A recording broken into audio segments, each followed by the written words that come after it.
What's going on, everybody? This is Mr. Diamond, and as you might be able to tell, I am in the Diamond Lair. I am at my humble abode, where we're streaming a top secret notes video, so keep it hush hush here. We're going to be going over section 1 of chapter 2 for chemistry, and I've titled this Electrons to Quantum Boogaloo, but it's got kind of a subtitle, which is Electrons Are Weird. And the main thing we're going to focus on this chapter is going to be there's some stuff about electrons and then some stuff about nuclear reactions, because I think those are just too complex to really also get into with the chapter 0 material, and electrons deserve their own place because they are weird, like I said. So we talked briefly about electrons last chapter. We talked about them being discovered by J.J. Thomson. They were discovered by the cathode ray tube. He used a magnet to determine that they were negative, and also determined they came from, they acted exactly the same regardless of source, which led him to believe that they were a fundamental particle, and he called it a corpuscle, which they then realized was a really dumb name, so they changed it out, and they decided to call it an electron instead. But they are, hands down, the most unique part of the atom, at least that we care about in high school. If you go on later, you'll learn about like quarks, leptons, and gluons, and I'm sure those are probably more interesting. I know only a little bit about them, and they are very interesting, but we don't care about them here at high school. Because of this, we are going to dive a little bit deeper into the world of the electron. Now, we skipped over a little bit of science history last chapter, especially in regards to the atom. So I'm going to back up, and we're going to think about some earlier models of the atom. I mentioned that Rutherford's model had a flaw, and in some classes I did actually mention what that flaw was, but I didn't do that for every class. So if any of you who do there, I want you to try to think if you remember what that flaw was. And for those of you who did not have me mention it in class, well, I guess now's the time to make a guess. The real flaw is, why are the electrons where they are? If the nucleus is this dense positive region that has a very strong positive charge, which they knew because of Rutherford's gold foil experiment, they had a very strong inkling that that was the case. And if electrons are negative, which we know they are based on J.J. Thomson's cathode ray tube experiment, and we know that electrons are, based on our current models, rotating around the nucleus, then why the heck do they not just fall in? Because all of our laws of magnetics and attractions tell us that a positive and a negative thing should be attracted to each other. They should want to just fly together and stick to each other. So there has to be either a flaw in the model or something else going on here that they straight up did not know at this point. So part of the solution came from Bohr. That's what I mentioned in class, and I don't really talk about here. Part of the solution came from Bohr. Bohr basically came up with the idea that there was energy levels, but it really got kind of kicked off, and we really started figuring out what was going on when they started looking at interactions between light and electrons. They realized that electrons could be thought of as a form of electromagnetic radiation, which is sometimes referred to as electromagnetic waves. That's probably more likely to be what you've heard it from. You might be thinking like, radiation's scary, but like, don't freak out about that. I think I'm going to go into that in more detail later.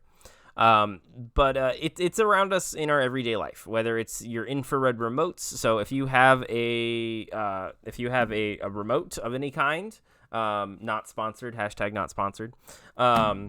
If you have a remote of any kind, if you have a TV remote, a thing that activates basically anything from a distance, it's probably using infrared technology. If you have a radio in your car that I assume some of you still listen to, I haven't willingly listened to the radio in years. Microwaves heating our food, or the light that is on us right now. All of that. Sorry if I just blew out my made me look super bright. I apologize. All of those are forms of electromagnetic radiation or electromagnetic waves.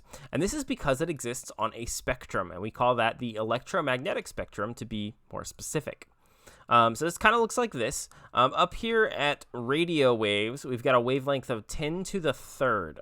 So that's, if you think of 10 and then a 0 and then another 0, that's like 1,000 meters long. And that's going to be the distance from here to here. So they're incredibly long waves. If you turned them sideways, they would be literally like the size of buildings, of skyscrapers. Then you have microwaves, which are quite a bit smaller, on the very, very high high end, we can be getting, close to the size of people. Infrareds are down to the 10 to the negative fifth power. Visible light is 0.5 times 10 to the negative fourth. That's improper scientific notation. Shame on whoever made this graphic, but it was the best I could find really quick. Ultraviolet is 10 to the negative fourth. X-rays is 10 to the negative 10th. And gamma rays are 10 to the negative 12th. So if you look at the size comparison here, infrared is somewhere between the size of the eye of a needle, kind of the very, very point of a needle down here, and a honeybee. Visible light, the distance between the peaks of its radiation, the distance between these two, is like somewhere between the point of a needle and a protozoa.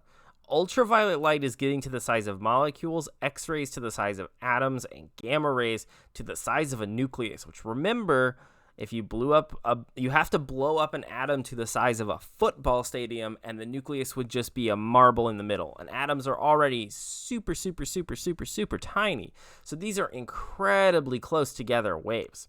And then this is kind of how we measure their frequency. You'll notice here in this visible light spectrum, we've got our colors. The rainbow, as we know it, is here in the visible light spectrum. Now, you may think these all seem unrelated to one another, but they are actually all connected by one very special and very specific thing, and that's the speed of light. You may have learned in other classes that light always moves at the same speed, and this is true for all forms of electromagnetic radiation. They all travel at the same speed, which is the speed of light, represented as the little letter c, and it's equal to 3.00 times 10 to the eighth meters per second. And you may also have learned, just to preempt some of the statements that I assume some people will make, that the fact that this is the speed of light always is kind of part of the problem. That's where the whole idea of like special relativity and like all that stuff kind of shows up, because of this number always wanting to stay the same. I'm sure some of you are now even more confused. Wait. If these waves are so different, then how can they all have the same speed?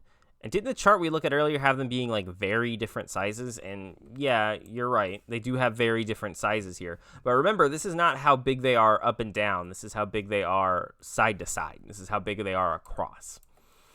And so the answer, of course, is yes, they do have different sizes, but waves have more properties than just their size, and those properties give us the answer to that question. We measure waves for their size going crest to crest or trough to trough, and we call this the wavelength, a measure of the distance between two adjacent high points or low points of a wave. I'm not super worried that this is called a crest and that this is called a trough, but I would want to know that this is a wavelength. And then amplitude is what we would call this number. If their amplitude was that big, they would be like the size of a person and be like, wow, gigantic, huge, enormous waves. But no, there's nothing like that. And then the other part of the puzzle that's not labeled on here is frequency. And frequency is how many times the wave passes a point in a given second. This is a lot easier to explain visually. So here's kind of a better way to think about it. Frequency and wavelength have an inverse relationship. So, for example, if you were to just zoom in on a period of a certain chunk of a wave, like you say, I'm going to see all of a wave that passes this point over a period of time. Let's say 1 second. Higher frequency waves will be pushed closer together, meaning that if you're like measuring how many times it passes this given point, more of them will pass that point in a given length of time than those that are spread further out. For example, in this one, if we were measuring how many times it passed this location with this frequency, because again, they're all moving the same speed, it's just how close together they are. These are so much closer together that you will have 1, 2, 3, 4, 5, 6, 7, 8, 9, 10, 11, 12, 13, 14, 15, 16, 17, 18, 19, 20, 21, 22, 23, 24 times this wave will pass a given point over, we'll assume this chunk is 1 second. And on this one, it will only pass by 1, 2, 3, 4, 5, 6, 7, 8. So this has a longer wavelength. There's a bigger gap between here, but because of that, that means that less of that wave is going to pass by a given point at a given length of time. We call that an inverse relationship because as one goes up, the other goes down, and as one goes down, the other goes up. The lower the wavelength means that more of them are pressed together, and that means a higher frequency. So going back to the slide back here, Radio waves, where I said that they're the size of buildings, that's not their amplitude. Their amplitude is not the size of a skyscraper. That is going to be their wavelength. So the distance from here to here could literally be thousands of meters, like the size of the Empire State Building, before it passes by a given point once. It is crazy big. And that's actually part of the factor as to why radio waves are allowed to kind of spread out as far as they can, is because they act like that. So the formula that relates these ideas together are as follows. It's C equals lambda V, or C equals upside down Y V. C is the speed of light. Lambda, this nice, beautiful Y that I will never draw one nearly as beautiful as this one is wavelength. And then V just represents frequency.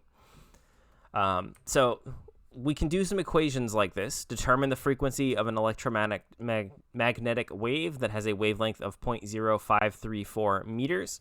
I don't think I have... No, I don't think I do. Do I have a white screen? Ooh, there's a button for that. Look at us learning together. Nope,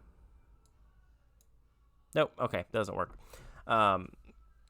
Okay, I will have to kind of show in a video working out the example problems from this one then, just because I do want to make sure I explain it, but I did not prepare for this because I am a hack and a fraud, so I apologize for that. We'll do this example, though. Now, getting back to the electron things, okay, I assume some of you might be thinking, wait, Diamond, last chapter, we said electrons were particles floating around the atom. You may have said that, you lied to us, or other teachers lied to us about them being in rings, but you still said they were particles, and you're just trying to convince me that they're waves. So, which is it, Diamond? And I'm sure you're like, yeah, you're on to me. You caught me. I did say that they are waves this time, and I did say they were particles last chapter. But I wasn't really lying. Science is dumb sometimes, is the short answer to that question. But it turns out that it is a really, really complicated question. Light and electrons both have a really troubled past of figuring out if they're particles or waves. Most scientists had basically abandoned the idea that light was a particle, for example, but there were a few specific places where the wave model just didn't seem to work out. For example, there is an experiment that we may watch a video clip of, or I may link a video clip of, that's called the double slit experiment, where if you pass light through two slits, you would assume that it just makes two lines, but it actually makes an interference pattern. It's absolutely crazy. It's not at all what you would expect. And that only makes sense if light is a wave. But there's also something called the blackbody effect and the photoelectric effect, where shining light on metals will actually cause the metal to react. And the only way that makes sense is if the light is actually knocking electrons loose from it. And that means they would have to have some kind of energy more than just being a wave. Blackbody effect is the same idea. It's just with heating it. When you heat something, light is emitted from certain metals, like magnesium, for example. If you heat magnesium, it glows a very, very, very bright color. That doesn't make sense if it's just going to be emitting energy freely. It kind of makes more sense as to if there's going to be particles actually leaving it. Now, that's a very oversimplification of it. And in fact, I barely really understand blackbody and photoelectric effects. I learned them about it in a senior level college class. So you do not have to know any of this stuff. This is just kind of some locations. If this stuff sounds interesting to you, I would recommend you go and look up. Eventually, though, we had a scientist named Maxwell Planck who figured out that one way to solve the problem was if there was this sort of minimum energy exchange that needed to occur. You could think of it like a free shipping threshold on a website. So free shipping anything over $30, where once you meet that bar, a condition is met and it's activated and it's allowed to work. And he said that there must be some minimum exchange of energy, where basically atoms will not exchange things, or energy will not be exchanged between electrons unless it meets a certain quota of energy. Like the whole time you're adding to it, the electron's like, not moving, not moving, not moving. But eventually you'll hit a threshold where that electron will move and will react. And he called that minimum exchange a quantum of energy. And this is actually where the term quantum mechanics comes from. So if you've ever seen any show or anything like that where they're like, oh yes, it's a quantum laser. Quantum actually just means the minimum exchange of energy, or the minimum amount of energy that can be exchanged. So a quantum laser would actually be like the literal weakest possible laser that you could have. So, yeah, that doesn't actually mean anything. Planck then determined that light could be thought of as small snippets of a wave, and every snippet had one quantum of energy, and that would make them act a little bit like a particle. So instead of it being one solid wave that just kind of went up and down and up and down and up and down, it was like a straight beam. He thought there was like little chunks. So there was like a little up down, and then a little up down, and then a little up down. They were all separated from each other, and those separate things could act somewhat like a particle, where they would react at a certain point and they wouldn't react at other points. Eventually, a little guy named Einstein decided to pick up this question, and you might have heard of him. He's kind of famous. He settled the debate for now, anyways. Remember, science is an ever-growing kind of conglomerate of ideas. So one day we might actually change what we think it is. But basically, he combined Planck's work with some previous ideas, and he said that light in all forms of electromagnetic radiation acted as both a wave and a particle. And he called this wave-particle duality. Now, I want to make sure that you see this note that I have so cleverly blocked with my little corner thing down there. Okay, I will wait. This is the life I lead. We will not get into this too much right now, and if you take advanced classes, we may talk about it more. I just want you to hear this term. This term will come up. Plus, I think I'm legally required to teach this to you by the state of Missouri, so they don't say how much detail I have to go into, just the idea that electrons and light can be acting as both a wave and a particle. So here it is. I would expect on a test, I would test you over what is wave-particle duality, like what does it refer to? Could be like a checkbox of like select all that wave-particle duality applies to, and it would apply to basically anything on that list of ER and electrons. But more than likely, I'll probably be like, which two people were responsible for wave-particle duality, or most responsible, and I would expect you to pick Maxwell Planck and Albert Einstein as the people for that, but that's not going to be, like, it will either be a fill-in-the-blank or, like, a matching question. Don't worry about that too much. Okay, that takes us to the end of Section 1. If you have any questions, as always, please feel free to email them to me. You can, or you can wait to ask them in class, or you can try to Zoom in on Fridays. As always, it's kind of a crapshoot of if I'm available. It seems like a lot of people aren't really liking the Zooms, but even if you don't want to Zoom, I really, really, really recommend that you make sure you email me questions, because I know it can be really easy to forget what you're kind of confused about or what problems you're having whenever you are not in class. So please make sure that you do that. In the meantime, this is Mr. Diamond signing off. Hope you guys have a great rest of your day.